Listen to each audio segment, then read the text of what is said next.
everyone. Thank you for coming this evening. I'm Robert Fielder. I'm your instrumental representative and social media chair. Real quick before we start, we have one more meeting this semester. It is December the... Flashing gang sign to me? The 6th. It's December the 6th. We're doing the caroling thing and then partying at Dr. Carlo's house. So come and do that. I'm pretty sure all of you know about it. Subscribe to the Facebook page, all that other stuff. It is my true pleasure to introduce a living legend. This is Michael Wood. He is a local high school music educator. I guess general ed is what we call you. Yeah. And he does a lot of unorthodox things with his classes, but mostly there's a lot of recording and a lot of technology involved in them. So he's going to do a little workshop for us tonight about how we can use technology and recording and all those other different things in our classrooms. So without further ado, Mr. Wood, take it away. I sort of know two folks. Can you introduce yourselves too? I know this is kind of unorthodox. What's your name? I'm Patrick. Patrick. I won't remember any of this, but I'm actually much more interested in the instrument. Do you play an instrument? I play tuba. Awesome. We're going to bust out a polka. We need you. I'm Dr. Eva Hausman. I'm the NAfME person, music ed person, and I can sing, and I can play piano, and I can play ukulele. Awesome. What's your name in the back? I should have chips. So let's go on here. I'm sorry. Emily, what do you play? My primary flute. Flute? She also Awesome. plays Ukulele? That's a chips. I know. I was like the waiter all of a sudden and just come to the table. I'm Janae, I play guitar. Yeah. Just gonna reach right over there. So I majored in too. So Mine's Yachi. Yachi. That's a beautiful name. That's awesome. What do you play? I play electron. What's You that? don't know that? Piano. Yes. It's a Japanese instrument, it's like an electronic organ. Wonderful. I am so interested already. I know nothing about it, and it's awesome. Your name? I'm David. I play the saxophone and ukulele as well. Thank you. We have like a ukulele choir. There might be an assignment in the workshop to go grab your ukes. There might be. I'm Alexis, and I sing, play flute, and I play ukulele. That's awesome. Yeah, definitely a ukulele choir now. We need to make sure we have like the baritone uke. We have 12 baritone ukes next door if you really want to know. Wow, get down, James Brown. This is awesome. My name is Michael Wood. I'm just going to do a little bit of history about why I think this is important and where I come from. And so, Las Cruces kid, played guitar, had to get out of town, go to college, came to UNM, I was majoring in classical guitar with chaptelaine. I always played in rock bands my entire life, and in my senior semester, final semester in February, the rock band I was playing got signed to Capitol Records, and I was taking all my classes, and I was almost graduated, and I told chaptelaine, I told everybody, like, deuces, I'm out, I gotta go. And everybody was very cool with it, and so I left in 2000, and as soon as we got signed to Capitol Records, we got dumped within 6 weeks. It was really quick. We recorded a studio recording in Ocean Way Studios, a massive studio. We had Blink-182's producer overnight. I had a manager. I had a lawyer. I had an A&R rep. I had all these people knock on my door, and they knew everything about me. It was very strange. It was a really cool experience in a lot of ways, and I had eye-opening insight into the business side of the music industry. And they sat us down. Radiohead's OK Computer had just come out, and there was their big push, and they sat us down, and they listened to what we had recorded, and they said, we don't like the vocals, and we're going to pass on you guys and wish you luck, but we own you for 2 years. And there was this like business side. We never made any money doing that. I went back home to Las Cruces, and we were trying to play, we toured, and I quit the band. I was left drama, and I started playing in a band in Las Cruces, a cover band at the bar, making money finally, and it was cool. And this high school, charter school, started up. An art teacher, a painting teacher, called me and said, I know you, and you're the guy in town. And he was a friend of mine from middle school. I had stayed in close contact with him my entire life. He's such an amazing artist that he was one of those inspiration people in your life. And he called me and said, we've got a new charter school. We have 7 weeks into school, and these kids are playing guitar, and there's no teacher. We need you, man. You're the guy. I'm like, well, I don't like high school kids, and I cuss, and I don't like high school kids. And he's like, it's all right. He's like, girls cry and boys stink. No, I don't like high school kids. Anyways, I went taught for a few years. They just gave me a room, and I was teaching, and I didn't even have a license. I didn't even have my college degree, and they made me, I got a substitute teaching license, and there I was a full-time teacher, and I taught there for about 4 years, and it was all under the table, if you will, but I was still on the books as a substitute teacher, but they just handed me the keys to the door like a normal teacher, but I didn't have a degree. I was like, wow, okay. That should be the lesson for NAfME right there, right? That should be the lesson, right? That we should talk about that. I decided that I need to go back and finish. I'm doing all this, and I really need to go back and finish. So I came back to UNM, and I told Chad to lay the story, and I came back and finished, got my degree, and I started teaching at East Mountain High School. And then there was another teacher there, and I was excited, or he left, I'm sorry, this other teacher that started that school, and once he left, he was trying to do something really neat, and he had all this technology. He had a small recording studio setup. He just had some speakers and a little mixer and some stuff, and I was like, that's a pretty cool idea. And I really envisioned what I had done in the original art form of music and creating music. I really envisioned teaching kids that this deeper understanding of knowledge. What the common core standards of NAfME came to be, I was really looking at the create side of things, and how can I connect that to music education. I want to be able to create a deeper understanding of what the quarter note stop in elementary school is. Like, we got to get away from that. We're in high school, we got to have some ebb, and we have to have some flow, and we really have to start having some groove and maturity of things. And if I record you, you get to hear it, and it's not me telling you, it's yourself telling you. Less talk, more rock method. And so I've been working on it for a few years. I taught there for 7 years now at East Mountain High School. I made 6 records with these students at the school, and judging by their discourse with me afterwards, it is impactful. We fail at some things when we focus on what we're doing, and I want to be really clear, and I'm trying to tell you how to be a really good music educator. What we fail at is voice leading, excellent rhythm reading, sight singing.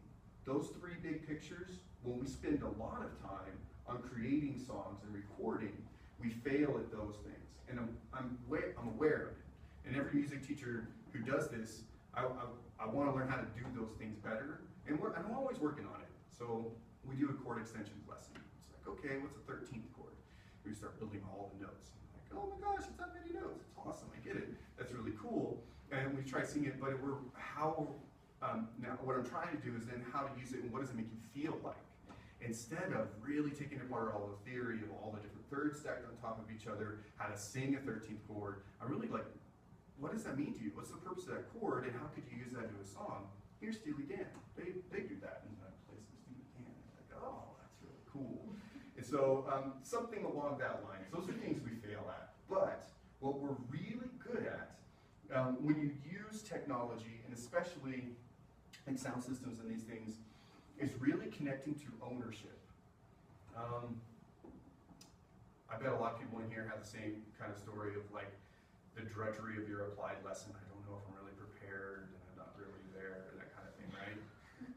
Everybody, I did it. Graduated, that guy upstairs, we all have been there. Well, the thing that really changed for me was even that year I came back, when I left school and I decided to come back and finish a degree, what really changed me was setting up a computer and recording myself at every rehearsal and every time I was going to do something, because then I started making small goals. At first I just started turning it on and listening to myself a little bit better. And then I was starting to play complicated music in terms of like a bass line and a melody line for a song. So I had to play like a really dotted quarter note, 8th note thing with my thumb for the bass line, and then just a really triplet kind of feel on my fingers line. And I was like, how do I do this? So I would record myself trying to make it and see which one was working and using it as a diagnostic tool. But I started way at Kinney. I was ready for my applied lesson. I walked in my lesson with Chapter and I was like, let's go. And he was like, would you like to walk to Starbucks and get some coffee or something? He's like, no, I want to play this for you and I want you to be impressed. And never did I have that year. Before that year when I would sit outside the hallway in my lesson and just be like, God, I hope I can play that part. I don't even remember it comes after that on the Bach cello suite. I don't even know. It goes with the G and it's like the fourth chord. I don't know. And all these things. And I was so worried. But now, after really taking ownership in a new way, I think this does that. I think all this caca on the table, and it's not caca really, but what I mean by that is all this gear on the table helps students and musicians take ownership and take pride and get better in a new way. And it's 2015. This is how musicians are measured now. It's by YouTube videos. Every kid who's awesome, who's in high school, it's because they have a YouTube video of them playing something that's awesome. It's not because their local guitar store guy thinks he's awesome, or there's a drummer who speaks up for him. It's my private student, he's way up. It's this. They've got to use this now. So now we're trying to get students on another level of ownership and improving their playing on another level, and this is what they all do instead of talk. The third point I want to talk about is you're all going to be looking for a job. Hopefully, if you want to teach music, you're going to be looking for a job. You need all this in that classroom setting. You need it because a lot of schools have music programs and it's a dying art. And you might inherit something massive with all kinds of a huge mixing console and a beautiful recital hall, and they have a program and they're going to give you the keys and you're the one who needs to figure it out. There's a lot of trial and error and there's a lot of things that can help you. Don't be worried about that. Or you could do another program like one of these charter school movements like I work at. It's very, very small. We have 360 students and we're just building it every day with little Legos, trying to make something cool out of it. So how do we figure out what we need to buy and these kind of things. That's another way. You could also make your own school. That's a really, really cool thing. And this would be all tools that you could use to promote your own school. If you're going to be an independent teacher in Albuquerque, it would be a great way to hold the kids accountable for the lesson. Hey, we're going to do 3 lessons on this song, and in the 3rd lesson, we're going to make a video and post it on YouTube. How do you record it well? Those are really great techniques for you as an educator to make better students. Better students is going to make you more hireable. And the last thing about being hireable, and we're going there, is you kind of identify who you are. I'm 38, taught a while, and I know now that when you are applying for a job, especially in the music world of teaching, the music education place, when you're applying for a job, you really need to be clear what you do well and how mobile you are. Can you move around with other jigsaw puzzle pieces, or how amicable you are in different relations? Can you work with another music teacher? What can you bring to the table? So when you apply for a job, you want to say as much as you possibly can about, I work well with others, I have all this experience on this, and I identify as somebody who wants to take my kids to the 21st century in recording techniques, making YouTube videos, and promoting our school. Because administrators don't have money for us. They don't. They don't really care about us anymore. We're an afterthought now. They're closing down music programs all over. But if you come in, you're energizing that. You're energizing the kids. They're looking at the music program as something that the kids are excited about. Gets the kids in school. They're still pumped. And they invite you to come teach a class at UNM. So it works. It works, it works, it works. It's a lecture and a half. Let's talk about this stuff. You ready? Yeah. First thing. So we're going to talk about PA. Does anybody know what PA stands for? PA. This is the PA. Anybody ever? No? No? Really? Public address system. Talk to the masses with it. So public address system, they from way back probably, when the first Victrolas were happening, they started making bigger versions of Victrolas in terms of how do we make it even louder so everybody could hear. There are 2 types that you need to be aware of. The PA breaks down into 2 very different types, one called passive and one called active. And I knew we were in this room, and I was very excited because I know this system. Because I went here. That system is great stuff, but nobody knows how to use it. That's a passive system. And this is an active system. The main difference is active means there's power amps, and these speakers are powered. You have to plug them in with power, and the signal goes into them. And benefits are they're much more portable, they're much more easy to use, and they are kind of much more foolproof. They have less things to mess with to make it sound bad, if that makes sense. But a passive system, you just have a cable going to the speakers, and all the power needs to come from that said rack. Let's pretend, because we're music educators, let's pretend you inherited this job and you have to work with a choir and you guys are going to perform at the football halftime show. You want one of these because it's more portable. They come in all different kinds of sizes and flavors, and you can talk to a lot of people, but you would definitely want an active system that you could roll out on the football field like it's Super Bowl, stick a microphone and the singers sing, the choir does their great thing and everybody's cheering, and then they bring it back inside really quickly off the football field. That, a passive system, you would put in your school's amphitheater. If you had a really nice hall and you guys, the school could afford to install a sound system, they would install passive. You don't really want a passive system to move very much. They use a lot of the same things, but that's too heavy to move sometimes with the power amps, and there's mixers and cues and moving all that. And you'll see it in Popejoy. You'll see the one in Popejoy if you're ever walking around back there. They have a very large console, and they have a passive system built into it.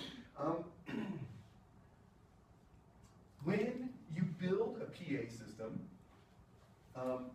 there's once we talk about these two different flavors, there's two different things that you want to think about too, is what's it going to be used for and who's going to be using it. What I mean by that is, like, if you're going to have a choir singing, right? They might be ones using it, but who's it going to be for? Is it going to be the parents and family of the school? They're like, everyone's listening to it, that's cool, then they can listen to it, and all you need for them to hear it. But what if it's just for a classroom setting? You don't need very many people and all those kind of things. Or I need to stop saying that kind of stuff. What I'm going to do this. You're going to use it for a classroom setting. You have a very small setting, massive audience, family, how many people attend these concerts. You would purchase on that level of number of people. You might have to buy other stuff. There's a thing called a monitor. Anybody ever played and had monitors before? Yeah? When you're like performing and all of a sudden you can't hear anything, it's because you might not have a monitor. A monitor is another speaker that sits in front of you that plays back what you're playing, and you can tell them what you want in that mix and what you don't want. Like, no more snare, please. It hurts me. No more kick drum. I get it. Those are different parts about it. Once you break apart that, you could use different tops. These are tops and subs. This looks like a lot different, right? It actually has a speaker system that is a very large 18-inch speaker, and it's facing a channeling plastic cone that blows only low frequencies out. This is called the sub. This is called the mains. The mains are usually focused more on high and mid frequencies, and this is emphasizing the low frequencies only. We, in 2015, need subs everywhere we go. Every set of main concert speaker series you see have giant subsystems because we want to feel it.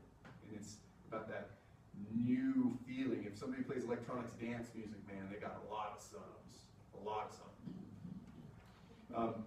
If you have a string quartet playing, they probably only need these, right? You don't really, like violin players laugh. Turn up my subs! That would be the sound guy's joke. What is that? And the flute player's like, yeah, I'm here to feel my rumble in the subs. What? That is the wrong thing. That is not right. That is not right. Flute player, kick drum. I'm going to try to show you a little bit about what we're talking about here. So, I love Steely Dan. I absolutely love Steely Dan. I don't think he could do any wrong, honestly. So, I didn't get to test this while we were setting it up here.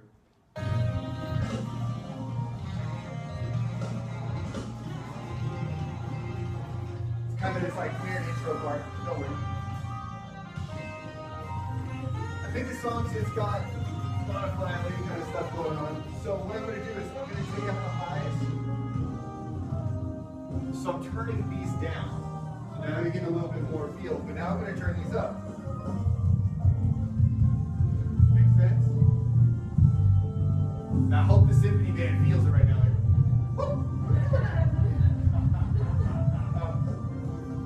A lot of modern systems, or orchestra, not symphony, a lot of modern systems have this thing called crossover built into them. Oh, yeah. Oh, wait.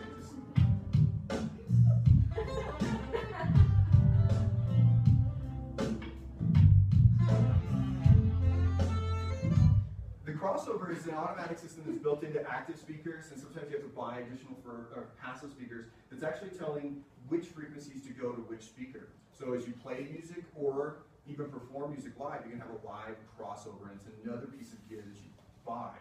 This actually has one built in, and a lot of modern systems do.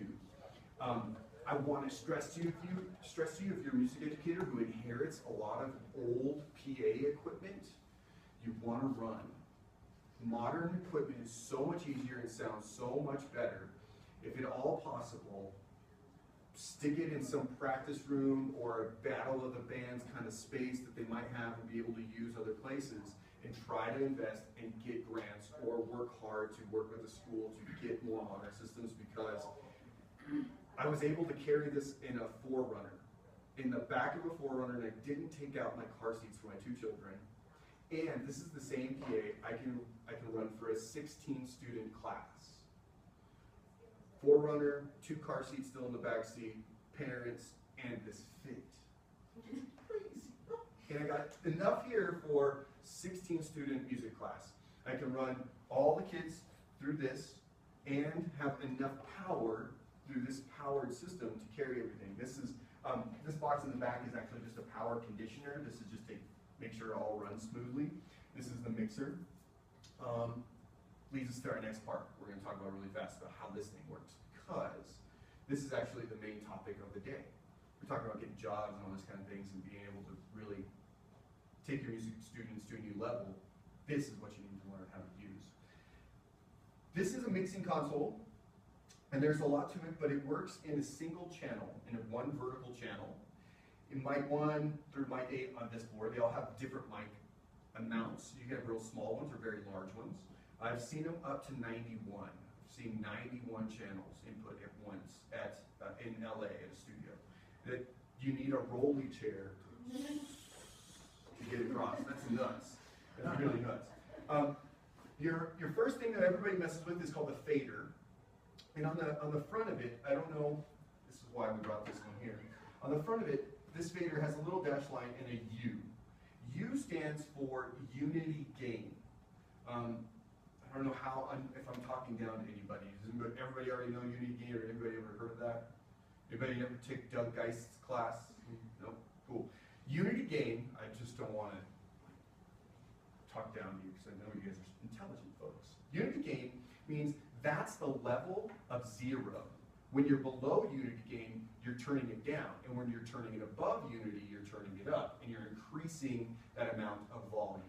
So what we like to do is start right at unity gain. That's just average place for everybody to go.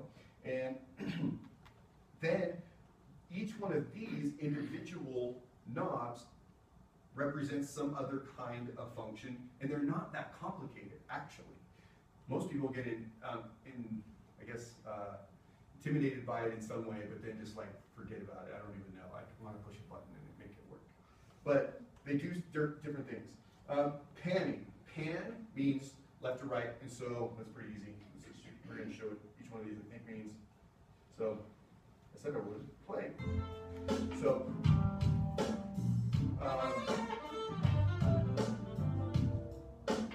never mind. I hooked it up wrong. Never mind. I didn't do that right. Bad teacher. But see, what I'm giving you is how not to teach tonight. That's the NAfME lesson of the day. How to not start teaching at a school without a degree and then not do a lesson. So panning means if you're going to pump stuff, it's a nice thing to do. Good luck at the concert, man.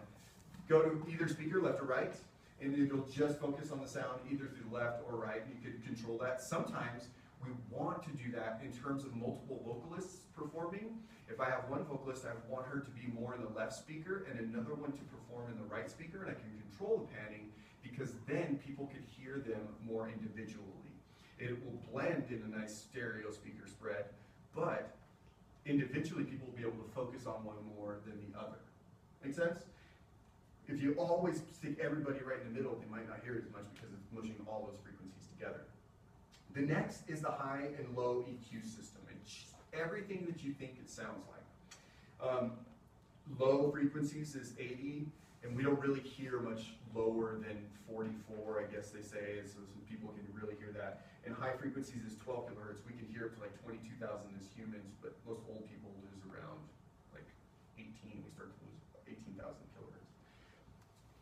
This frequency map that I was going to make a copy of for you guys, but it's actually not okay for me because it's actually, you can buy this. So I didn't feel it was appropriate to make photocopies of something that somebody else is trying to make money off of, but I thought I'd just bring it and hand it out. It makes a lot more sense.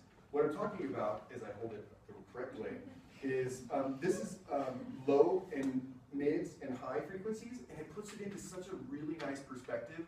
It shows you what instruments focus in what frequency range. So it kind of gives you an idea of like tuba. Tuba, let's look at tuba. Let's find tuba on there. I know it's on there actually.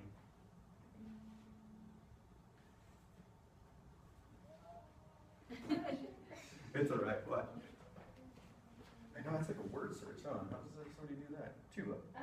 See right there? So tuba works between, in this little map, it usually works from like 60 to 4K. So I would use the channel strip. The purpose I'm trying to bring up right now is that I would use this channel strip to try to enhance that person's frequency range, not necessarily cut it.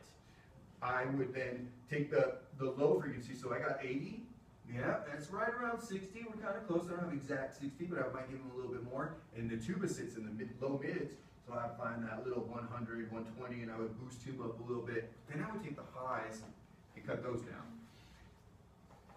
You could teach an entire semester, college semester course on frequency ranges alone and how to EQ. It would be a wonderful class. I would love to take something like that. What you're really trying to do is map out all those frequencies that we as humans hear and place and know how to use them. There are sound engineers, recording producers, audio engineers across this city already who know that map so well they can sit down at any console and dial it in really quick. Kick drum, boom, start dialing it in before they even hear it. And they can then start to tweak things that they already know and love. It only comes from experience. It really, truly does. I've had some of my like best kick drum sounds and stuff when I turn the highs up really high because it's already got enough lows, and you learn little tricks of the trade.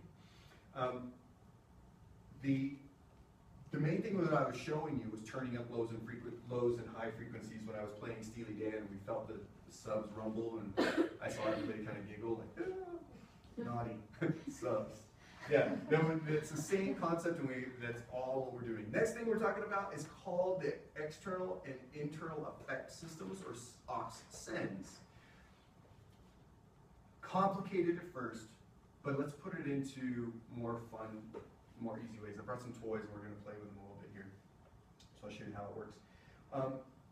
What these knobs do is they give you a place how to mix in other components of your sound. So you can include a reverb or a delay or some kind of effect, or include that into the sound that's spitting up inside that single channel. Let's talk more rock. I brought this thing called a polyphonic octave generator because it's cool. It's a metal box, right? And what we're going to do, just to show you what it does, we're going to hook up a microphone and talk into it, just to show you what a mic sounds like. And then these are usually places that people get really confused on, like what are these aux sends and this place. High frequencies kind of make sense a little bit, but this one gets a little confusing. So I'm going to set this up, and it won't take me very long. And I'll show you how we blend in different parts of the effect. So it makes your voice sound crazy, and so this is going to make it sound very weird, just so you know.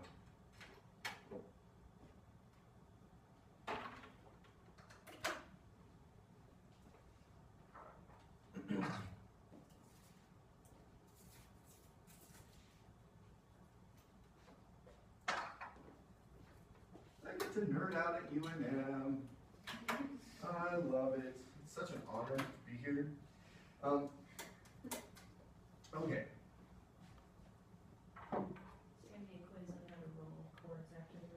Ooh, ask them. Yes, there was a quiz. Yes, they did not leave my room until they wrapped the cord correctly. And the hairs on the back of my neck stand up when it's done wrong. And this is, yeah, there's a big, of course, it costs so much. One time in LA, I played through a guitar cable that cost $10,000. A cable. And it was like 8 feet long. And it was made out of gold. And it's so dumb. Jimi Hendrix sounded amazing, and his was like the cheapest one on the rack. Your argument is null and void, if you ask me. That's all I gotta say. Like, that just makes no sense whatsoever. Let's try to hook up a little microphone and show you that I'm hooking up into this. First thing I'm doing is I'm going into what's called the effects loop send and return. So you have to probably learn this the hard way, but you're going to go from in to send, out to return. You'll plug it in wrong one time and it won't be a big deal. That's not the point we're trying to make. I'm trying to show you what these things do. It's really, really cool. So I have the effects all the way off right now, but I'm going to turn this thing on, and then I'm going to start blending it in with my original voice, and it's going to sound like the devil, because this is your man. It's kind of scary place to live now. All right. So what's really cool is I can turn how much of that effect or how much Satan I want in my life. I can turn down the Satan. I can include more Satan. Yeah, it's like a Bible right there. No, you can do other kind of crazy things, so you can make it sound like a chipmunk. But because you can play with different things whenever this thing is generating, but I can turn it down so I still get my regular voice, but a little bit of that. It's called an effects loop. Really important, especially when we're doing things for recording. Most mixers have this loop system in there. What is important about it that's very different, that I hope you take away from this, and the importance of the effects loop on a mixer, is that you still have the blend knob of the original signal. I'm taking it and I'm giving a little bit of the effect, and I can take away some of the effect if I want to. It's different than plugging the whole speaker system into this and it getting 100% of the signal. Does that make sense? So now I can control adding just a little bit, just like I was doing just a second ago where I was saying just a little bit, it's still there, but I can make it go. It's all just one turn of a knob, and it's a very important factor, especially when you want to try to make things sound professional, because every recording we hear, that's what they're using. They're using what's called aux sends and buses, or effects loops. They're all the same name, and they all have different jobs, but they all do the same thing. They blend the original signal with whatever we're affecting it with. So next up is the gain knob. Gain knob is so important.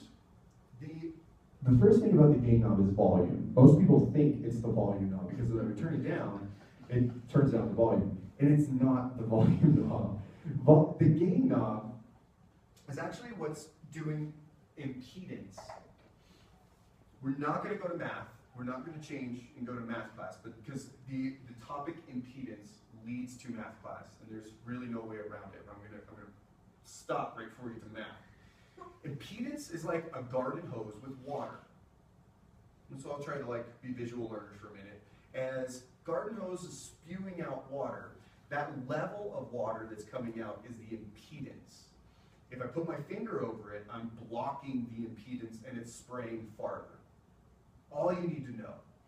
Now, what I'm trying to do is to maximize the impedance of the gain knob to whatever instrument is plugged in there. In this case, it's the microphone. I don't want to hurt your ears and make it squeal, but this is what it usually does. When people start to turn on a microphone and they turn it up really loud, it'll squeal really loud. That's the gain or the wrong impedance setting that they're messing with that. Something is in the signal and it's messing with it, it's going like that. It's just that knob getting really crazy loud and they need to turn it down. And then use these EQ settings to try to bring up different frequencies to make it sound a little clearer, to make sure that I sound like a man because I got a low voice. And you can still hear the frequencies on the high part and not that. This also has that term we talked about earlier called unity gain. Unity with a U means it's right at 0. It's where you start. You play like an electronic instrument, didn't you? You play like an electronic instrument? Tell me about it. It's like an electronic organ? It's like that, yeah. Yeah? Does it have its own speaker cabinet built in, or is it? Yes, it has. Yeah. Like a Leslie? Does that make any sense? No, to you? just like it has its own speaker. What if we couldn't hear? She was playing in Popejoy, and that's the only thing that we could hear, right? I mean, you wanted to perform in Popejoy. You're a famous rock star, and your recital in Popejoy is drawing so many people that we need to move it to Popejoy, and we're going to amplify it. So, one thing that we would do to use to amplify your specific system might be what's called a direct box, and it changes the impedance, high to low. You can even go from low to high. So we would plug in a speaker signal to here and then plug it into the main PA, and it changes the signal level or the water coming out. It changes the level of water. We had a trickle and now we got a big heavy flow, or vice versa. And that's what these are called, direct boxes. In a lot of electronic instruments, almost every single keyboard is low water flow, and we need it to be high. So we plug an electronic keyboard into a direct box before it goes into a PA. Some microphones are low impedance, some microphones are high impedance, and all those are different. When you see a classical concert and they have those really nice little skinny microphones over the soprano, alto, tenor, bass section or something, those are usually very high impedance, and they just plug those straight in. It's crazy math. And some people even do math to make sure that they have a right impedance and gain on this to make sure they optimize the use of that. EQ settings and subs and effects and kind of stuff. I want to stop before I go into compression and stop and say, does anybody have any questions? Because I got another topic I want to change to. Anybody got any questions about this kind of stuff? Any questions? Big fan of questions, actually. Do it. So each column is essentially the same. It is identical on this one until I get to right here. You're absolutely right. They're all identical. And so this has pan, low, mids, and all that kind of stuff, and they all do, and it just works off columns. The only thing different about these last two is that they don't have microphone inputs. And so they only have cables like this, what are called quarter-inch, to plug into. Does that make sense? Yeah. Great question, yeah. When you walk up, you're just trying to, and that's why it's kind of overwhelming, like, what do I do with all these knobs? It's really only one row, like column, I'm sorry, not row, it's a column, and that's the first thing you start tackling. And then you start blending them, and as you bring in different instruments and you set it, like I want the singer to be really high, and that trombone player, that sax player, freaking loud tonight, you can bring them really down, really far, and that's what blending all these levels into it, the mix are, and this is your master volume on this. And most mixers always have the master volume on the far right. Even in countries like England and Australia where they drive on the wrong side of the road, it's still always master fader on the right.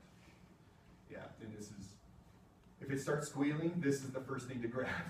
You're like, oh, and it'll stop when you grab the master fader. This is the one you always want to grab. Then you want to turn these down, and so on and so forth. That's a great question. Can you use multiple effects boxes in the loops, like for individual channels? Can I answer that with a gesture? Yes, you can. And will you sound cool? Probably. Could you sound like cuckoo? Yes, but it would be awesome. One thing that's very hard to recreate is sometimes when you're using, like, this is like an analog effect, is to recreate it in another setting. Like you're home and you're recording and that kind of thing. You're getting kids inspired. Going back to like being a teacher, this is really cool. But when you unplug it and you set it up for the next kid, then it's kind of a hard thing to set up again. And what I mean by that is multiple effects. If I have one effect here and this one here, it's called a chain. The chain changes the sound. If you swap the order, it can sound very different. So it's 2015. as a music teacher, tell the kid, bust out your phone, take a picture of your setup, because you gotta recreate that tomorrow. Good luck with that. Yeah, that part's hard, but yeah, you could go bonkers with that. But you can't have individual effects on individual channels. You have to use the chain. No, lots of new modern mixers do have that capability to assign one effect to one channel. Okay.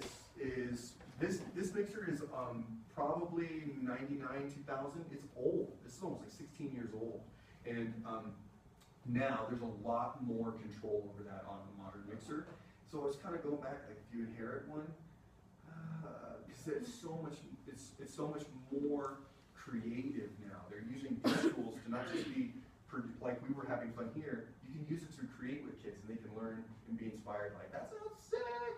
Yeah. And that's where the learning happens. That's where the learning happens, when they take ownership and they're in front of it and they're like, yeah, I'm going bonkers. Yeah. Yeah, it's a great question. Generally speaking, when you are setting up the difference, and I struggle with this, and I struggle with just to explain it too, the difference between gain and the fader. Yeah. Generally speaking, you're setting up the gain when you are individually testing this instrument with this. Yes. In a sound check environment. Yes. And then the fader would be a situation when we're blending them together more or less. I like your explanation. Yes, ma'am. I think that is a really good way to set it up. You do have to balance or juggle those two as the session goes on while you're recording. But yes, and that's most frequently what I do as well. That's how I was taught in the recording studio to do. You get a good signal first, and then you blend. So we're actually going to get to that. We're going to do a little recording in a little while here, I think. And it's so imperative that you understand the difference between gain and that. So I harped on it a little bit, and your explanation is very clear. Yeah, no, it was really good. You guys are like stellar. I want one more question because that was like so good. You mentioned something, the main and the sub, and then there's a mix or something? This is the mixer. So this is the main stuff, and the other one I was talking about was a monitor, maybe. So that would be a speaker you would put on the floor so you could hear yourself perform. Sometimes there's sub-mixes, is that what you're getting at though? Maybe that. Now mix is a whole other topic. Yeah. We were talking about mains and subs, passive and active. So sub mix. Okay, I was just the mixer is what I said. Talking about, it's built in on these ones. Yeah. Yes. Crossover. Yes, That sound familiar? Yeah. It's a little device that's usually rack mounted, and this is what I mean with rack mounted. It's shaped like this. This is one thing called Mojo series, this whole thing right here, and this is another rack mounted. There's devices like that called a crossover. And probably in the mid to late 90s and 2000s, active systems became a lot more popular, and before that, everybody had to have a crossover as well. And the crossover's job is to turn high frequencies to the high frequency speakers and the low frequencies to the low frequency speakers. And more modern systems have it built in. So I come out of this mixer to this sub, and it actually has the crossover in the bottom part. And then I take a cable and I plug it up here. And so there's a little machine in here actually telling it, you only highs and mids go up here, and I only do the lows. And another reason why modern technology is really helping us now, because it's in the back of my Forerunner. Did I mention that?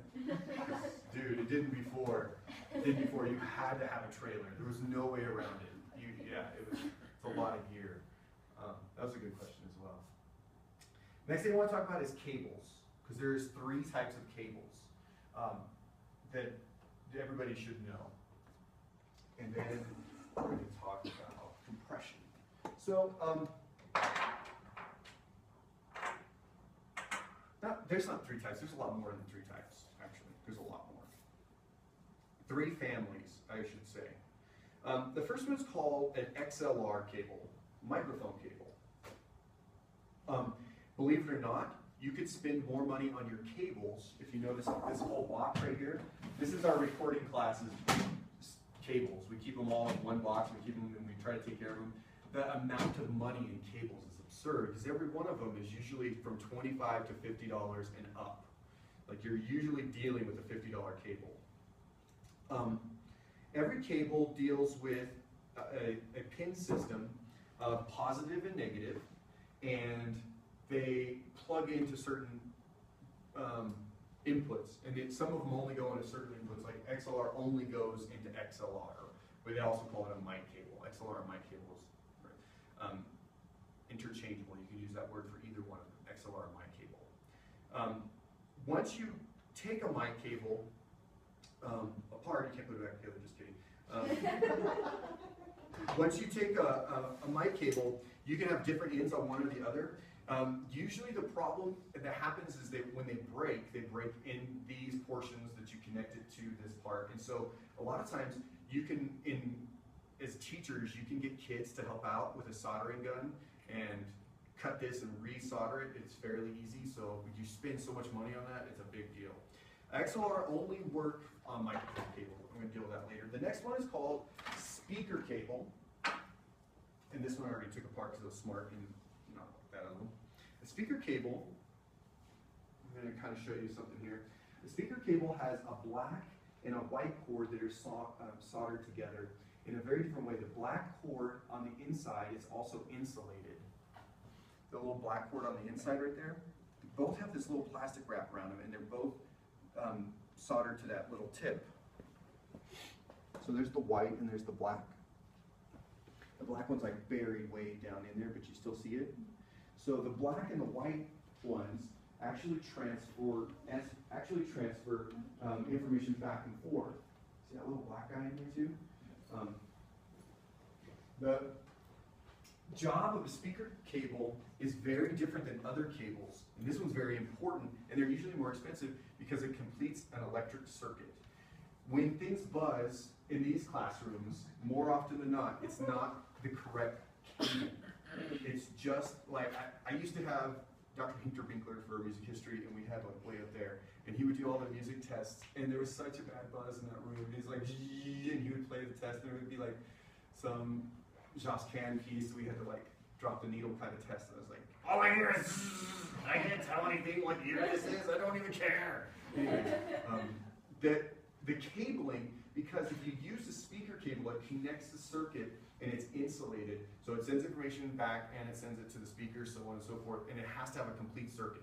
When you use a instrument cable, and there's all kinds of instrument cables, it doesn't have an insulated black wire. And they're even labeled. So here's the hot wire, that's sending information. You see how that was just bare naked sitting out there? It can't handle the load to complete the circuit as well. So it kind of spikes over and gives information to the hot wire. An instrument cable does not transfer information very well for speakers. It actually has to, this one just delivers one way or the other. It's really passive, in other words, like here, just take it. And the speaker's like, no, I'll take it back. Okay, I'll take it back. See how that one is like bare, naked right there? That can have like a jump over effect. So you always want to make sure you know what job the speaker cable does. And which one you gotta buy. Speaker cable is so important to buy if you're buying for speakers. There's other fancy ones called Neutrik and locking and blah, blah, blah, blah. You can add any adjective you want to it, but they base it on those three families. XLR actually has hot, tip, and ground as well, so it kind of transfers information back and forth, but it only has a pin that works one way. These ones are the scary ones because you have to teach a kid how to tell those apart.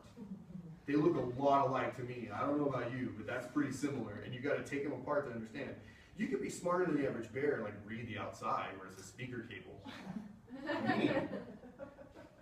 But a lot of times we're dealing with kids as music educators, and you're like, here, grab that speaker cable, and they grab this one, and you're like, they didn't read. So then you go and you're patient and you show them, no, this is the right one, student. This is the kind you need. Bobby and Hallie never did that though. They were really good. They were always really good about Because that. you didn't let us leave until we got it right. That's very true. I did not run a normal school. I have another class, it's like a core class, and I have to pass it to graduate. I don't care, wrap the cable correctly, or you will not leave my room. And I'll turn up the fog again. Cables are really important. The next thing we're going to talk about is compression. I was really excited about talking about effects and whatnot, and I thought this was pretty cool. But I was really struggling about how to show you guys compression, because compression is the most important thing. What's about to happen? I don't know. I just don't feel like dealing with it. So I'm going to turn this off. A really good method is turning on your speakers first before you turn off your mixer, because now I don't have a power. And I'm going to unplug this whole system here, and I am going to plug in a compression pedal, and we're going to talk about compression next.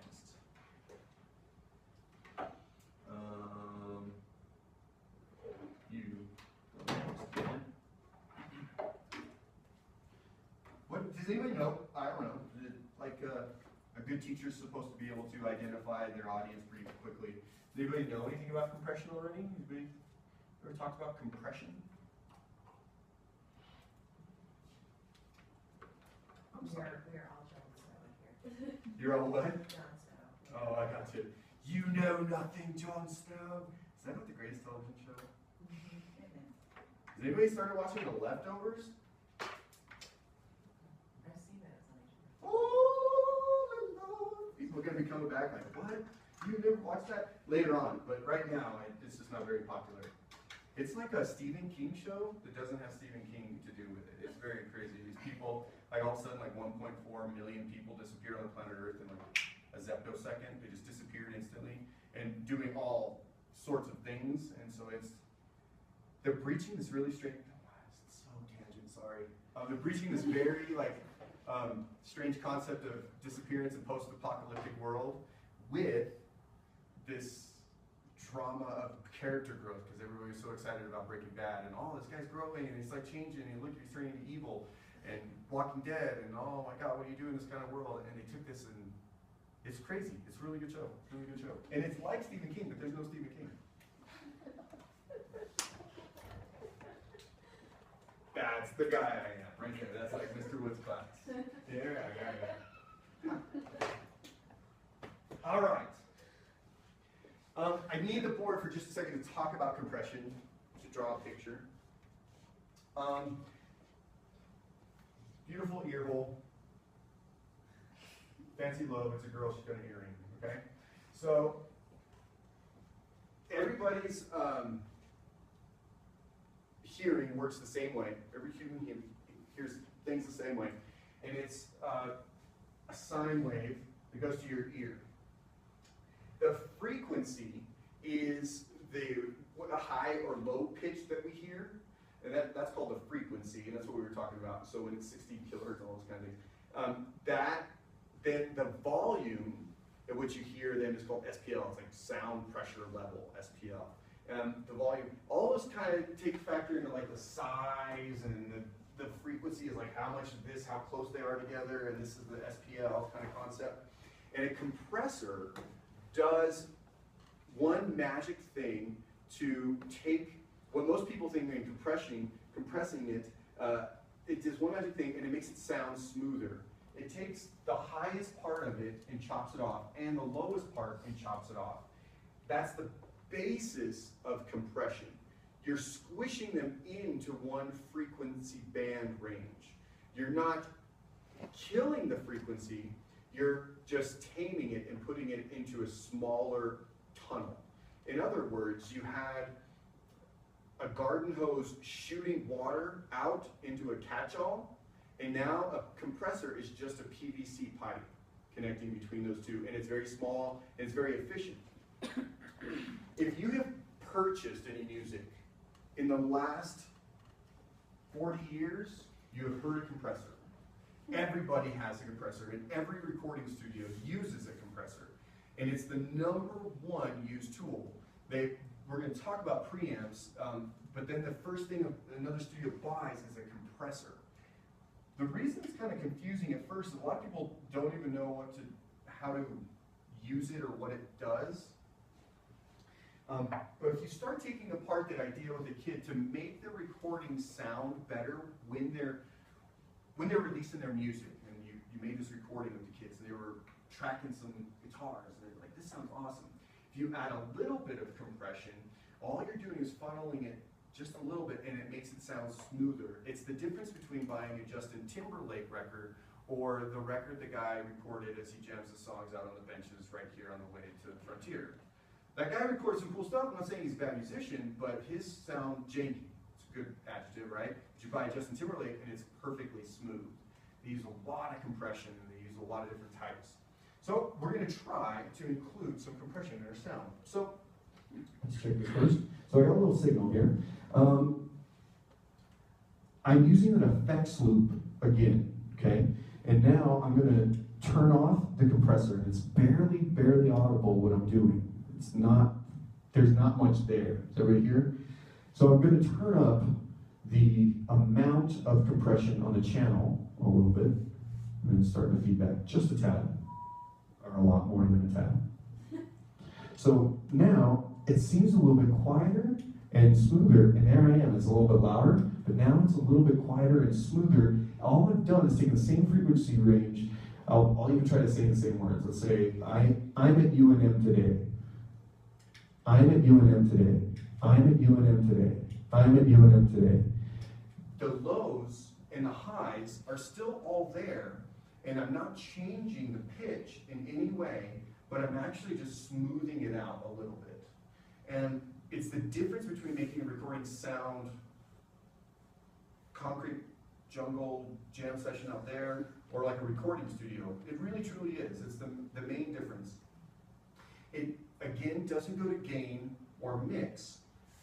There is gain and mix, compression and threshold and ratio, and there's a lot of different concepts. I probably could teach a class on compression. Well, I probably couldn't. You could take a class on compression. And I would give you like 2 weeks to talk, and it'd be like, I'm done.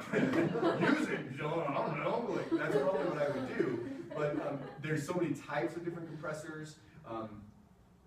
Really fancy recording studios have very high dollar ones, and you can buy lots of different software ones. This is the one for my guitar pedal board.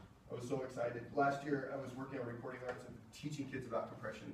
Last year was the first year I really sat down. I was like, I gotta show them how a better way to do this.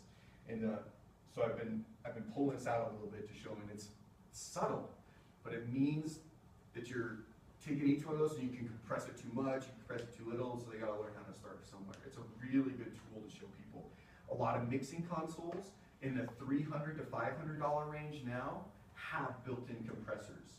All the Yamaha models do. Like I was saying, this one's old, it's not in there. I would probably use something like this in a new like setup. Meaning if I was to buy a new one, I would buy one with a compressor now for live sound. It's really important. It's a good point. Compressors make everything sound smoother. They can be overdone. It's the last thing I want to show you, if I can. Without feedback too much, they can be overdone a lot. When you do it, it can lose all kinds of life, right? It's got the same frequency, but it dies really quickly, is the best I can show you without feeding back too much. But you can compress things where it goes right at the end, and it doesn't go anywhere. And so you're losing the vibrance of the room. You can compress things too much. You're like actually taken away from the feeling of sitting there enjoying a concert. If you have a string quartet of kids and you're showing them how to record themselves, and you actually want to capture where they're playing to make it sound like a performance instead of string pads on an electric keyboard, you want it to be live, you can compress it too much. It could be a bad thing. Next up, let's see. We did cables, we did compression, microphones. You ready? Microphones. I'm trying to think of what I want to do, how I want to do this. Two types of microphones really in the world. Dynamic and, which one, Bobby? See if Cardioid. Close. Cardioid is a type of dynamic. Close.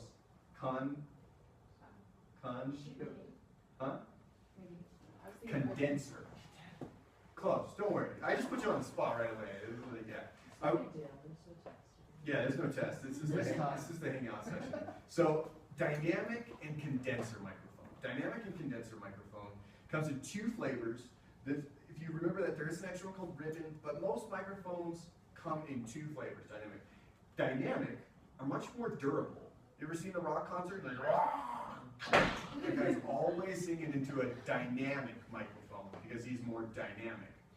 But then you go to Popejoy, and there's a solo artist who came to town, and it's Joni Mitchell, and she's playing, it's her acoustic guitar and she's just playing, and there's one microphone, and it's glorious, and that would be a condenser microphone. It's much more, sensitive to different sound frequencies. And I brought a really great example of two different microphones today. I have this SN58. These are all model numbers that don't mean anything to me really anymore. They all do a job. And they all sound very different. So this is a condenser microphone. It's got a little circle inside there. This is a brand called AKG 414, a very, very popular one.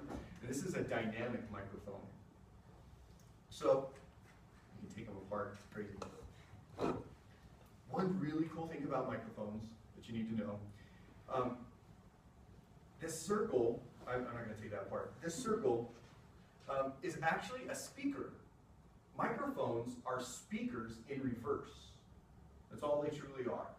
This dynamic microphone works off of two copper wires circled around a cap, a hard cap, and they move the air pressure from your mouth or whatever instrument you're playing moves, and it has a voltage charge, and it charges, and however it moves, it reports that information back down the cable and tells whatever you're trying to amplify, this is the signal I got. And it's usually volume, and repeats that signal to that.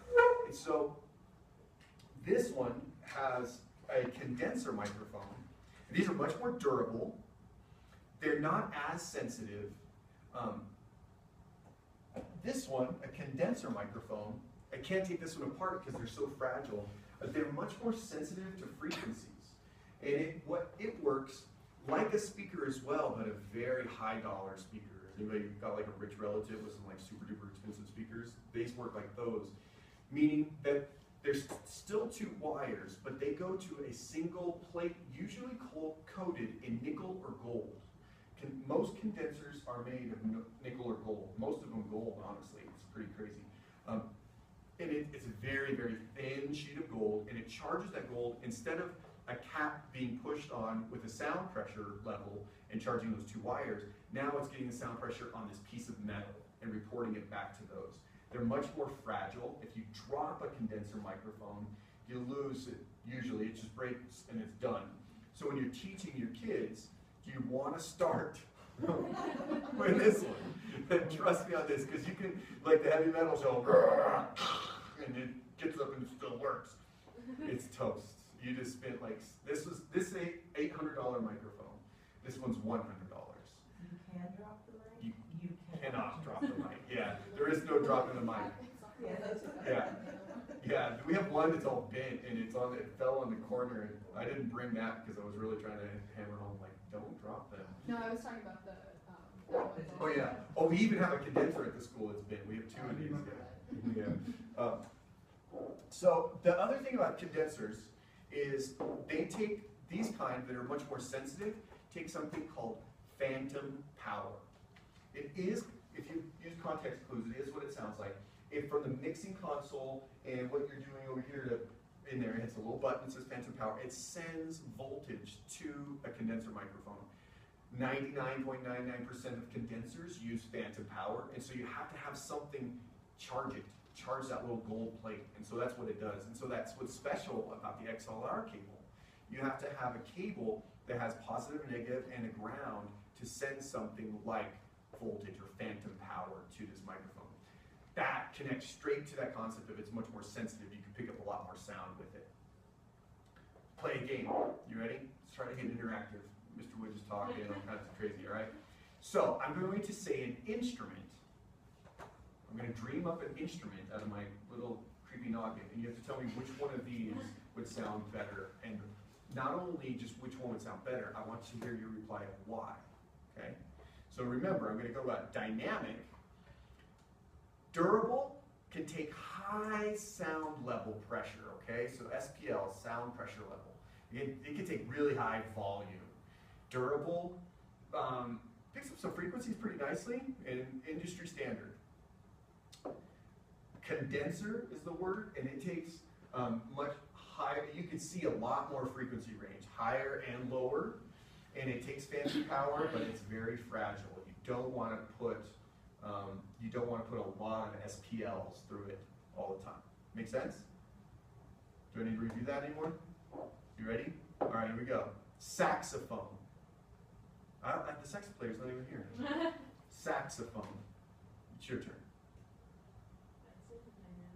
Why?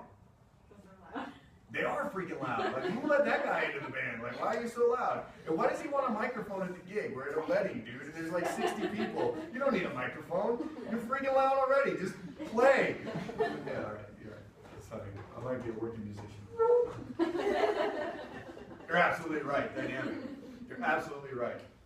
They have condenser microphones, just so you know, that work pretty well for that too. All right. So, choir. Hallie. Condenser. Why though? Because there's a lot of different frequencies coming out and a large range of frequencies.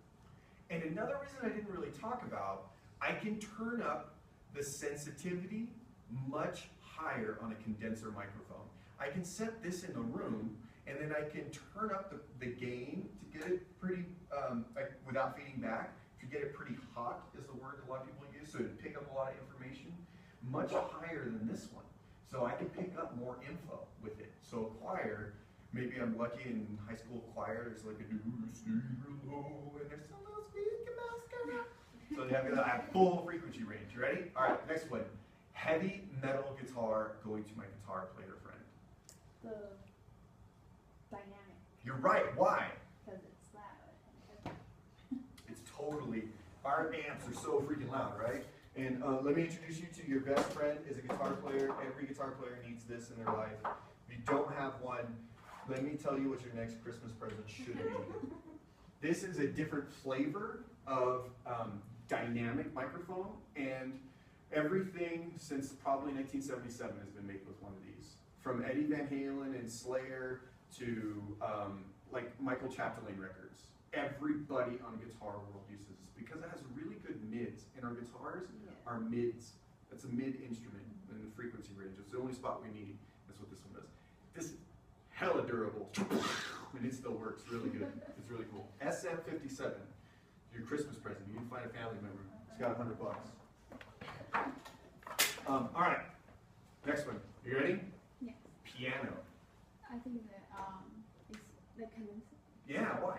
Because it has like low hollows and high hollows. It does. Believe it or not, the piano, a grand piano specifically, is one of the few instruments that can cover close to the entire aural spectrum. Those frequencies that instrument can play is pretty much the far reaches of our human ears. And so we want the most sensitive to pick up all the nuances. It's not just that really low C that it plays. There's actually things called overtones that are happening at the same time when we hear it, and it's from the soundboard, the metal and the wood and the actual floor of the performance hall, all those things are ringing and there's overtones, and this would pick it up way more than this. Absolutely. Flute. Oh, condenser. Why? Because it's so soft. And That's right, throw her off. You guys are so good at this game, you're like music students or something. it's a quiet instrument. It is, Yeah. it is. Unless you're rocking out to Stairway to Heaven at the beginning, because that's the part with the raddest flute ever. Ian Anderson, he knows what's up. All right, tuba player, let's do it. Probably the dynamic. Why? Why do you think so? Because just for volume, and you don't really need the same kind of range on it. You're right. I would first try this, but I might come back to that. It's a little tougher one to go with it. We play this microphone game right now too, but it's also about the end result, what you want. So sometimes there's I would start with this just to see how it sounds, and then I would quickly plug this in to see how it sounds, because the tuba's got a really low frequency range, Yeah. and that's cool. And how do I capture that? I don't know if this can grab everything. That's true. And so I might want to see what this brings to the table. I'm like, check out that Oompa Loompa bass line right there. And I'm like, dude, you're missing the magic. This guy's got it. Right? Make sense? Yeah. Yeah, that's a tough one. Tuba's kind of hard. Ukulele choir. Go. Ukulele choir? Ukulele choir. Probably condenser. Only way to go, Yeah. right? Only way. Probably a couple of them too. You want stereo pair because it's I do. golden. You're about to capture magic. It's a Yeah, ukulele and choir. especially like I can have like, like a Sempernino. Yeah. And then with some baritones and then U-bass as well. I want full range. Oh, get it, girl. Get it. Yeah, I want a stereo pair too. I just wish we had the whole choir here right now. I'm going to set this aside. There's one last kind of microphone that you should probably hear about called ribbon. I don't have one because they're usually so expensive and they are so fragile. So there is another creature out there that captures even more frequency range, costs a little bit more, usually in the $1,000 range. They have cheaper ones, but usually $1,000, and it is a single strand of gold, usually wired. So 2 poles electrify usually a single strand. That's why it's called ribbon. It's like hair-like fine ribbon of gold, and it's usually really pure. And you're not like, don't get excited about the gold because it's so small. What I mean by that is it's actually really frequency sensitive. Just whatever air crosses that, extremely delicate. And so we as music teachers don't want those around unsupervised most frequently. I can only imagine what would happen. How many kids would break it in a middle school? If you were in a middle school music program, you're like, today we're going to learn about microphones. You can kiss that one bye. First time that kid grabs it and his cell phone rings, like, what? Oh, sorry, Mr. Wood. $1,000 microphone. Yeah. That one would be the first one to go goodbye. A lot of condensers come in these fancy cases and take all these fancy shock mount things. So like this microphone comes with a shock mount that's just elastic, just to show you how serious they are about being sensitive. It's kind of crazy. It's pretty nuts. So it's bumperific. So where would a contact microphone fit in there? A contact microphone is still usually a condenser microphone, but very small. Piezo and contact microphones are of the same kind of stuff. There's condenser microphones. We're giving them electricity to pick it up. And piezo or piezo, how I've heard lots of people say it different way. It is a different type of contact microphone. Do you have a contact microphone? Have you ever used one? Have you just heard about one? No, I do have like a handheld microphone on the Zoom, so I'm assuming that's probably a condenser. I bet you it is too. I bet you it is too. Is that little 2 guys that kind of sit like this? Or is it just one little? No, that's the 2 end, so they're all under the cage. I gotcha. Nice. Nice. The most likely condenser, they're giving it a little bit of electronic charge, and it's a very small little cap that's picking up the sound. Yeah. There's lots of different kinds of microphones, and the contact is another term for sending electricity to it, where you have to have like phantom power, but if that's like a handheld job, yeah. Some people have contact microphones and they confuse them with lapel microphones, which are also condensers. I can't take that. You can shut up now. Yep. Weird. Those lapel lavalier ones I can tell they're condensers because they always come with packs too, right? So they have Exactly. phantom power. Yeah. Bam! Winner. Winner. Drop the mic. But it's only a dynamic, yeah. Only dynamic. The ribbon one, yeah. And most microphones that people use in a rock setting, like a rock band setting, are dynamic, and most other kind of speaking events you want like a condenser. If you got a job as a music teacher, just so you know, at a high school or something like that, or an elementary school, you'll also become the sound engineer for every live event that ever happens. Just take it now, absorb it, get ready for it, process it. It's going to happen. Oh, you're a music teacher. We have an honor ceremony tonight where all the kids get gold stars because they're awesome, and you need to do sound. We need to hear you. And then you'll be teaching people how to talk into a microphone.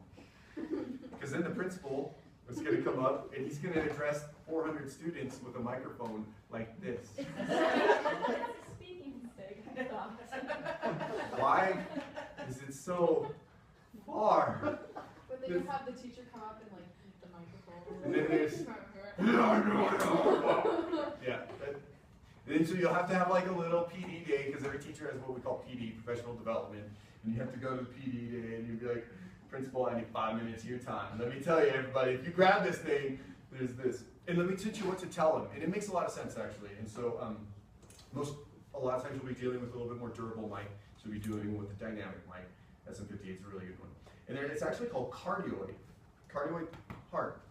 The concept is the way they built this capsule to capture sound is there's a heart shape that sticks out. I can't even make it and hold it at the same time. Can I do it? There we go. So it sticks out. There's a heart shape that comes out of the side of the front of the microphone, because this is where the cap is. And so there's this little heart right here. And so as they're talking, as they get away from that heart shape, it actually is specifically designed to not pick up that sound.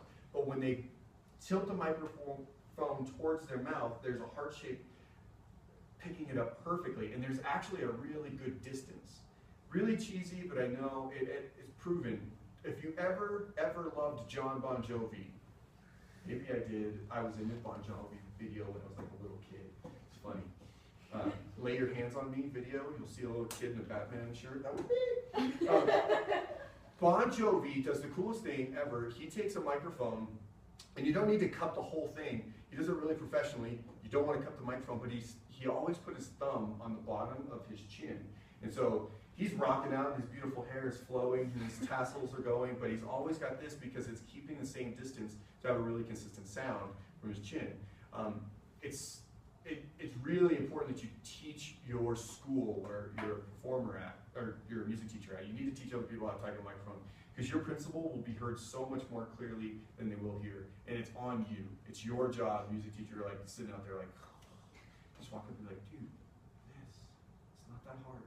Not that hard. And then they'll start reading something and they'll forget. But the technique I'm trying to tell you is teach about the heart. It has a little cardioid shape. It comes out like this, and it makes a lot of sense. They talk into that heart, and if you want, just use your thumb, and you can do the Bon Jovi, and everybody's good.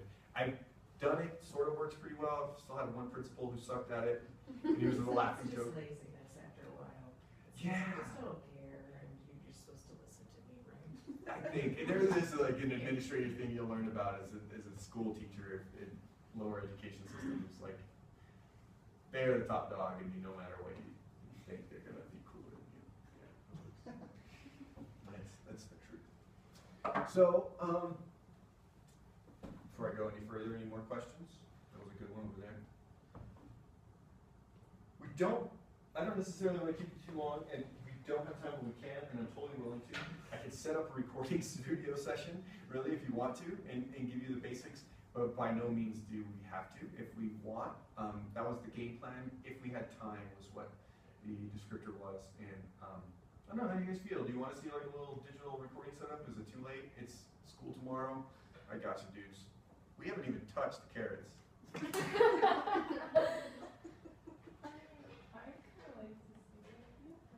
I'll do a really abbreviated version of it really fast, okay? Can I have like 3-4 minutes to set up when we get like snacks in our belly, and then I'll have this fun. So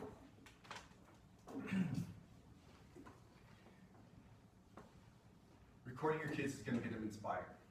Recording your kids is going to show them how to become better musicians. It's kind of where we started with. I really, truly do believe that. They're going to take ownership. They'll be able to have a product to show people and even maybe sell at the end of this. And it is what 2015 music is about. What I mean by that is it's a lot easier to find gigs and find other musicians to play with while you record and release your stuff than it is to practice your scales in your room nowadays. We need to practice our scales, and we all know it, but now this is the added work that we also need to do. What you need is, there's two types of recording systems in the world, digital versus analog. Forget analog ever happened, that was the 70s, and we all go digital now.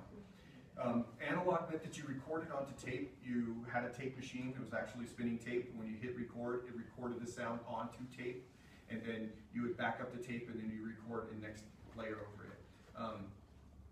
It's very cumbersome and it's very technical and it takes a lot of equipment and it's all very expensive. The product is very warm. I mean, the last Foo Fighters record was recorded on tape for a purpose because it sounds like all those old records that we know and love. Forget it. Just no. Digital is so much more powerful in terms of what we need as educators. We need to be able to quickly set up a session and record kids, and then we need to be able to edit it and release it and give it to the kid really quick. You could, in fact, record kids and then put it on a website for your school of some sort that class period because you're using digital format. If you're doing analog, that's not a possibility. There's so much processing and how much stuff you got to do afterwards. So today what I want to show you is a really easy setup, and I want to turn you on to some really cool equipment. So we got a $2,000 MacBook Pro. We got an external hard drive, it's about $100 to store the songs on. I'm going to talk about this in just a minute. This is, I think, very important. We have about an $800 to $1,000 preamp, and this is what input. This is how we input the signal from the microphone to the computer. This thing is really, really cool. This thing is called an Apollo Twin, and there are lots of different flavors of these. They have different kind of channel strip is one name, USB, even though it says they use USB. So many different names for them now, it's kind of hard. Interface, digital interface would probably be the best way to contact. And you can find them from anywhere from $100 probably on the lower line, which would still do the job really well, to something that's around $1,000 that makes it very easy. With just that, you have everything you need to set up a session. No, I won't talk to you either. So, the thing that makes this one really cool, it's got 2 microphone inputs, and it's got outputs for headphones, and you can plug the guitar straight into it, but it's got its own computer. So it does its own processing inside here. So when you plug information into it, it does its own processing, it does its thinking before it does it over here. I'm using a MacBook, and I'm using their software that was another $200, okay? I don't know if anybody's keeping tabs, I'm under $4 grand, okay? I'm still under $4 grand, so I think you could get a grant. Van's Custom Culture Grant is ideal. These are, I look for grants sometimes, and there's a lot of them in that price range. You take a $4,000 underneath, anywhere below, there's still a lot of grants that you could write as an educator. You could buy all this brand new, way to grab the kids' attention, way to mix it and master it, even show them some effects and try to layer things. And you need the software. You can't really record without the software, computer to do it, and a place to store the music. When recording digitally, you don't want the same brain that is recording and doing all the thinking and sorting to do all the holding as well. Think about it as if you were the person inside think about it if you were in the garden, you know? You're gathering all the garden crops and you have to sort them and you have to hold them at the same time. It's very hard. Bad metaphor, but it's still the same concept. Because now the processor is doing all the same thinking and all the same storing and sorting. By spending an extra $100 and getting an external hard drive, this is doing the sorting and this is doing the thinking, and it improves computer performance and reliability. You're asking less of this just because this does the storing. And you can get it, then you can unplug this at night and take it home or take it to another computer and you still have all the session files, which are really, really important. Once you plug in a microphone, you got your channel strips up and things, the main thing that you want to do is, I just clicked on, I made some stupid little guitar chord thing, and I'll show you here in a little while what happened. I'm using headphones to showcase, and this is where it might get a little tricky, is how you want to play it for the kids, right? Without this, how are you going to play it for the kids? They can't really take ownership if there's only one pair of headphones. All the kids have earbuds nowadays, and so there's lots of ways around it. But point being, you would set up a track, and whenever you do new audio tracks in today's world, it's really easy. It's just, you call it an audio, and you can create all kinds of different things with it. And you tell it you want it to record, and I push the little R button for record, and it's ready to go. What it's doing right here is showing me the level that it's at right now, and now I can use this thing to turn it up a little bit, and now it's going to red. That's called clipping. And you don't want it to go red. Red's bad.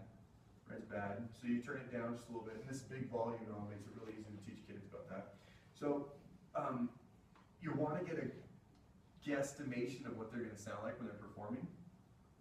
And so I'm like, okay, kids, everybody, here we go. We're going to have a dry run through it. 1, 2, 3, play. And you can be conducting, you can do whatever you want.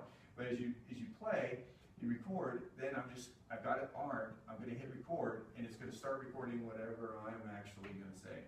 And so it's playing the song, and I'm blah, blah, blahing, and there's little things showing me, like, that's you, kid, check you out, that's awesome.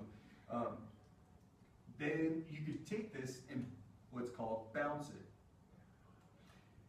How to create a track and what's called arm it is the only step you truly need.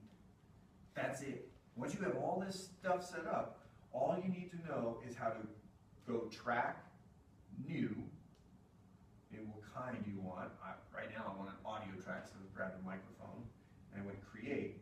And then this button called R stands for record. I stands for input monitor, which is, some people just want to see how it's working, see how it's not really doing much now. When I talk into it, it's giving me a real input glance is what's happening. As soon as you arm it, you could start recording a live session right away and tell the kids and show them how it's working. You could show your principal what you guys are doing.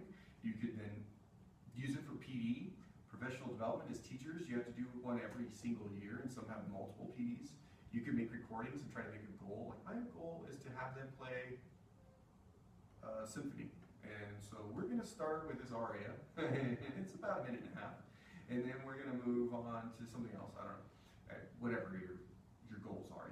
You can work with those goals, and you can make little recordings, and that could be your PD. I'm just using this. It'd be really great. A lot of public schools would be really excited by that. A lot of public schools. It's a product to take home. There's a lot of different software packages in the world. I can think of about 6 right off the top of my head.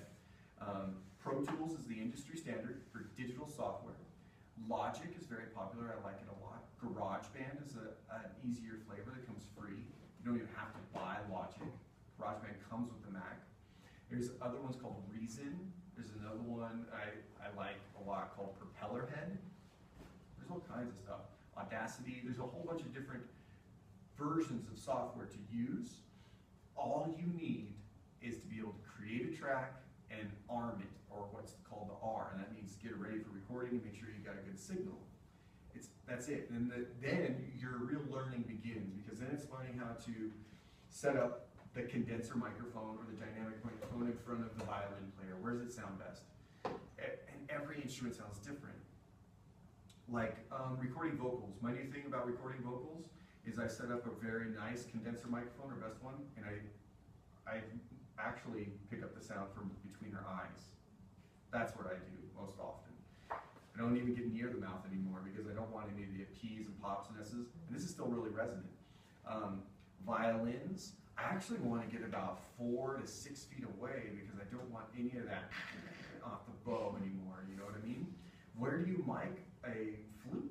That's a really crazy question. Do you mic it back here? Do you mic it here? Do you guys know? Not at all, right? Because that's where the air is going back, so you want it kind of back here. Even if you just might set it up in the room where you're not getting really close to it, but you'll see a flute player try to like step up to a mic and like, and all they get is, and like, we're like, why are you spitting in my mic, chick? Oh, sorry. Where to microphone, how to mic a piano. Depending on pianos, each one, some pianos sound really good mic from the back, some sound good mic from underneath. Some grand pianos sound really good with microphones on the soundboard with the top kind of closed. Some sound much better with the top completely open. Everything takes playtime. You have to build that in to try to practice your skills one day with a microphone set up. And oh my God, I suck. Or that sounded really good. And with that, it was the moment for me as an educator where I started really recording myself. So that I got a lot better. It was a new experience for me. I didn't have any aspiration to share it. It wasn't at all point. And until I was starting to get proud, I was practicing a lot. And then I was like, well, I'll just record how tonight sounded, and then I would share it, and I'd make a YouTube video, and you know, there'd be a couple hundred hits or something, and my professor, Chapter Lee, would come to me, he's like, you sound a killer on that. Somebody showed me this. And that was like one of the moments that got me really excited. It was during the lesson, which I had never mentioned to him that I was doing, was recording about a weekly thing, and he's like, he plays the video, and he's like, that was really good. And I didn't even know how he found out about it, and his girlfriend at the time is the one who actually told him about it. Like, look, check out what the student did. I was like, wow.